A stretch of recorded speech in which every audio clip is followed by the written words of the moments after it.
मदन मोहन जी, सनातन गोस्वामी ने इनको प्रकट किया। मदन मोहन जी भी पहले जयपुर में ही विराजते थे। गोपीनाथ जी, गोविंद देव जी और श्री मदन मोहन जी तीनों जयपुर में ही थे। बहुत ध्यान से सुनिए सब लोग। तो जयपुर के राजा की पुत्री मदन मोहन जी की सेवा करती थी। मदन मोहन जी कोई लाड़ लड़ाती, पूरे दिन उन्हीं को सजाती रहती, उन्हीं का श्रृंगार करती, सेवा करती। राजा स्वयं गोविंद देव जी की सेवा करते और उनकी जो पत्नी थी वो गोपीनाथ जी की, मतलब पूरा परिवार ही तीनों ठाकुर की सेवा करते थे। अलग अलग भवन में, अलग अलग महलों में ठाकुर जी विराजते थे। तो राजा की पुत्री का विवाह हुआ करौली राजस्थान में, जहां मदन मोहन जी अभी विराजते हैं। तो राजा की पुत्री का जब विवाह हुआ तो पुत्री से राजा ने कहा, बिटिया ये बताओ तुम्हारा विवाह है, तुमको हम दहेज में क्या दें? वैसे तो हमने सब दिया, लेकिन फिर भी तुम्हारी कोई इच्छा हो तो मांगो। उसने कहा, पिताजी मुझे सबसे ज्यादा प्रेम श्री मदन मोहन जी से है। आप माता जी और पूरा परिवार गोविंद देव जी, गोपीनाथ जी की सेवा किया करो। मदन मोहन जी को मैं ले जाऊं अपने साथ, अपने ससुराल में इनकी सेवा करूंगी। बड़ी अच्छी कथा है, ध्यान से सुनना। राजा रोने लगा, अपनी पुत्री के बोला, मुझे क्षमा कर दे पुत्री, तू जो मांगेगी सो दूंगा, पर ये मेरे हृदय है, मैं इनको नहीं दे सकता। मैं वृंदावन से मुगलों से बचा करके इनको लेके आया हूं। वैसे तो ठाकुर जी को बचने की कोई आवश्यकता, ठाकुर जी कृपा करके आए हैं जयपुर में राजा के ऊपर, पर इनको देख करके मेरे प्राण बचते हैं। तू जो मांगेगी सो दे दूंगा। पर मदन मोहन जी बोले, पिताजी गोविंद देव जी, गोपीनाथ जी हैं ना आपके पास में, मदन एक ठाकुर जी मुझको दे दो। यहां राजा की जिद हो गई, नहीं दूंगा। पुत्री की जिद हो गई कि मुझे तो चाहिए, नहीं तो मैं विदाई नहीं होंगी। राजा की पत्नी ने भी कहा, अब इतनी कह रही है तो आप दे दीजिए ना, हमारे पास 2 ठाकुर हैं, इनकी सेवा हम करेंगे विस्तार से। और वैसे भी मदन मोहन जी की पूरी सेवा बचपन से उसने ही की है। तो राजा ने एक प्रस्ताव रखा। बोले, अच्छा पुत्री एक काम करते हैं। बोले, क्या? मैं तेरी आंख पे पट्टी बांधूंगा और आंख पे पट्टी बांध करके मदन मोहन जी जैसे 7 स्वरूप तेरे सामने खड़ा करूंगा, जिनमें से 6 स्वरूप जो होंगे वो मैं बनवाऊंगा और 1 स्वरूप वास्तविक मदन मोहन जी होंगे।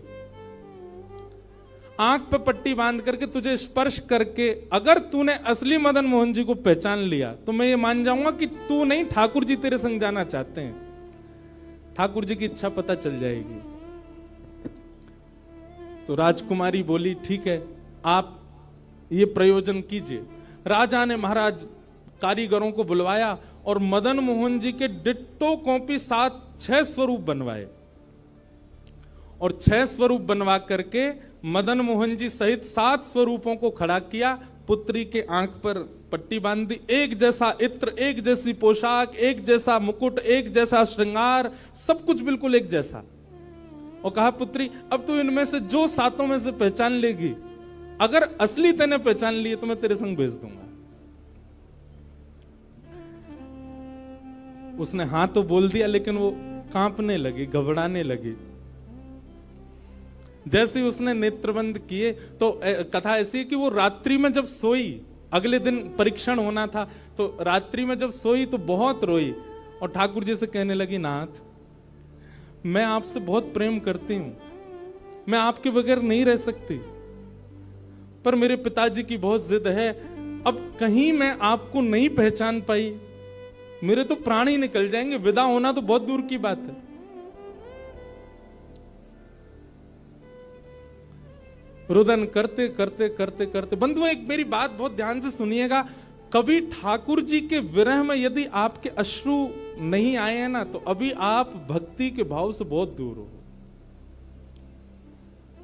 आपको वृंदावन जाना अच्छा लगता है, वृंदावन में घूमना अच्छा लगता है, राधा राधा नाम ध्वनि पर झूमना अच्छा लगता है, कथाएं प्रवचन सत्संग बढ़िया लगते हैं। ये सब एक प्रथम सोपान, प्रथम सीढ़ी है, पर प्रमुख सीढ़ी तो भजन मार्ग या भक्ति पथ की विरह है। अगर वो आपके चित्त में कभी ठाकुर जी के लिए नहीं आया है तो अभी आप बहुत पीछे छूटे हुए हो। रात भर रोती रही और रुदन करते करते, नाथ मैं कैसे पहचानूंगी कि आप सत्य कौन से हो। मदन मोहन जी उसके स्वप्न में आ गए और स्वप्न में आकर के बोले, तू चिंता मत करे, तेरो ही मन ना है मोह ले जावे को, मेरो भी मन है रो तेरे संग जावे को। अरे जे सब मेरी सेवा तो करें पर तेरी जैसी सेवा तो कोई करेगा ना, मेरो भी बड़ो मन है तेरे संग चलवे को। तो उसने कहा, तो नाथ कुछ कृपा तो करो। बोले हाँ मैं एक काम करूंगा। बोले कहा, तू सबरे स्वरूपन को जब स्पर्श करेगी ना तो असली मदन मोहन जो मैं हूं, तू मेरे हाथन को स्पर्श करियो। तो हाथ कैसे? ऐसे। ठाकुर जी त्रिभंग लली ठाकुर जी हैं।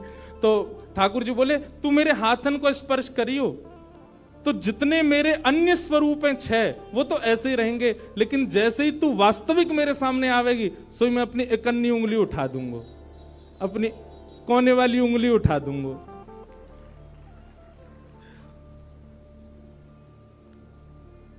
ठाकुर जी कितना प्रेम करते हैं अपने भक्त से। ठाकुर जी बोले, मैं अपनी इकन्नी उंगली उठा दूंगा और तू स्पर्श करती करती मेरी जैसे इकन्नी उंगली उठे वाकू पकड़ लियो और तुरंत पिताजी से कह दियो, जय रे मदन मोहन जी, मैं चल दूंगा तेरे संग। अब तो दूसरे दिन वो पिताजी के पास गए, पिताजी जल्दी करिए, कब चलना है कब? बोले, तुझे तो इतना विश्वास है जैसे तू वास्तविक में मदन मोहन जी को ले ही जाएगी, लेकिन बिटिया तू भी याद रखियो मैंने ऐसे स्वरूप बनवाए कि कोई बता ही नहीं सकता कि असली मदन मोहन कौन से। बोले, पिताजी आप सन्मुख पधराओ। तो महाराज भीड़ लग गई देखने वालों की, पूरा राजभवन इकट्ठा हो गया जयपुर का। 7 स्वरूप विराजमान हुए।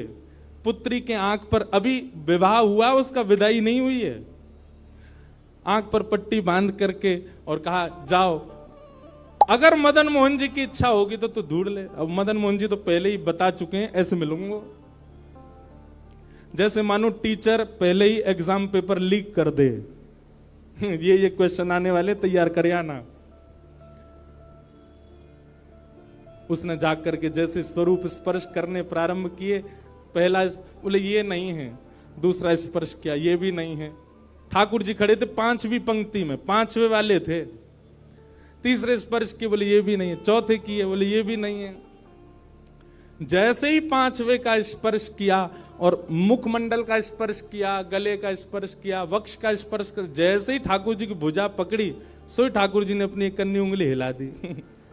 और जैसे ही इकन्नी उंगली हिलाई उसने तो, पिताजी यही है मदन मोहन जी। आहा, राजा के तो नेत्रों से आंसू गिर गए। अपनी बिटिया को गले से लगा लिया, कान में बोले, बोले मैंने इकन्नी उंगली हिलते हुए देख ली। मुझे ये बात पता चल गई है कि भैया तेरी जिद नहीं है इनको ले जाने की, इनकी भी जिद है तेरे संग जाने की। और महाराज गाजे बाजे रथ में आरूढ़ करके श्री मदन मोहन लाल जी करौली राजस्थान को प्रस्थान किए। बोलो मदन मोहन लाल की।